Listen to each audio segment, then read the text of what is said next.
തീർച്ചയായും ആ ജനതയ്ക്കായിരിക്കും പറയാനുള്ളത്. വളരെ വൈകിയാണെങ്കിലും പ്രധാനമന്ത്രി മണിപ്പൂരിലെത്തുമ്പോൾ മെയ്തേയ് കുക്കി വിഭാഗത്തോടൊക്കെ സംസാരിച്ചു കഴിഞ്ഞതിന് ശേഷം എന്താണ് അവർക്കിടയിൽ അവരുടെ പ്രശ്നങ്ങൾക്കൊക്കെ ഒരു ഇടപെടൽ ഉണ്ടാകാൻ പ്രധാനമന്ത്രിയുടെ ഭാഗത്തുനിന്ന് കഴിഞ്ഞു? അദ്ദേഹത്തിൻ്റെ വാക്കുകൾ ഏതെങ്കിലും തരത്തിൽ ആശ്വസിപ്പിക്കാനുള്ളതോ പ്രതീക്ഷ നൽകുന്നതോ ആയി അവർക്ക് തോന്നുന്നുണ്ടോ? എന്താണ് അവരുടെയൊക്കെ ഒരു പ്രതികരണം?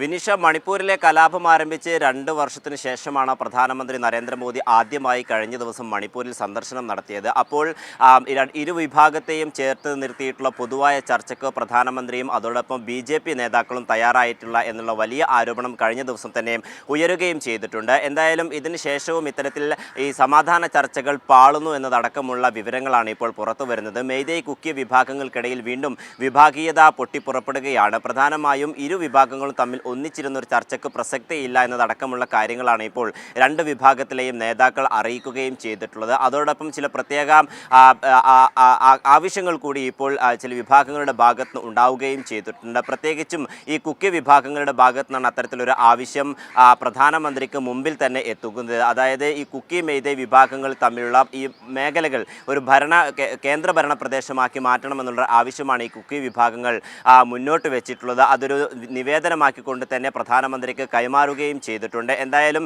ഇത് BJPയിൽ കൂടി വലിയ വിള്ളലുണ്ടാക്കുന്ന കാര്യമാണ്. പ്രത്യേകിച്ചും ഈ കുക്കി മെയ്തേയ് വിഭാഗത്തിൽപ്പെട്ട 7ഓളം BJP MLA മാർ കൂടി ഒപ്പിട്ടിട്ടുള്ള നിവേദനമാണ് ഇപ്പോൾ പ്രധാനമന്ത്രി നരേന്ദ്രമോദിക്ക് കൈമാറുകയും ചെയ്തിട്ടുള്ളത്. അതോടൊപ്പം മറ്റു ചില സ്വതന്ത്രരായിട്ടുള്ള MLA മാർ കൂടി ഈ നിവേദനത്തിൽ ഒപ്പുവെക്കുകയും ചെയ്തിട്ടുണ്ട്. പ്രധാനമായും ഇംഫാലിലും ചുരാചന്ദ്പൂരിലും ഒരുപോലെ ഒരുമിച്ച് കൊണ്ടുപോകാൻ കഴിയില്ല, മുന്നോട്ട് പോകാൻ കഴിയില്ല എന്നുള്ളൊരു കാര്യം തന്നെയാണ് ഇപ്പോൾ ഇരു വിഭാഗങ്ങളും ആവശ്യമായി മുന്നോട്ട് വെക്കുകയും ചെയ്തിട്ടുള്ളത്. അതേസമയം മെയ്തേയ് കുക്കി വിഭാഗം പ്രധാനപ്പെട്ട ഒരു ആവശ്യം കൂടി മുന്നോട്ട് വെച്ചിട്ടുണ്ട്. അതായത് നിലവിൽ ഈ ദുരിതാശ്വാസ ക്യാമ്പുകളിൽ കഴിയുന്നവർക്ക് സുരക്ഷിതമായിട്ടുള്ള വീട് കേന്ദ്ര സർക്കാരോ അല്ലെങ്കിൽ BJP നേതാക്കളോ വെച്ച് നൽകാതെ മറ്റൊരു ചർച്ചയ്ക്ക് തങ്ങൾ തയ്യാറാവില്ല എന്നുള്ള ഏറെ പ്രധാനപ്പെട്ട ഒരു കാര്യം കൂടി മെയ്തേയ് വിഭാഗങ്ങൾ മുന്നോട്ട് വെക്കുകയാണ്. എന്തായാലും BJPക്ക് വലിയ തിരിച്ചടി പ്രധാനമന്ത്രി നരേന്ദ്രമോദിയുടെ സന്ദർശനത്തിന് ശേഷവും മണിപ്പൂരിൽ ഉണ്ടാകുന്നു എന്നുള്ളതാണ് ഏറെ നിർണായകമായിട്ടുള്ളത്. സമാധാന ചർച്ചകൾ നടക്കട്ടെ എന്നുള്ളൊരു ആഹ്വാനമായിരുന്നു പ്രധാനമന്ത്രി കഴിഞ്ഞ ദിവസം ചെയ്തിരുന്നത്. പക്ഷേ ഈ നടപടിക്രമങ്ങളും അതോടൊപ്പം ഈ ചർച്ചകളും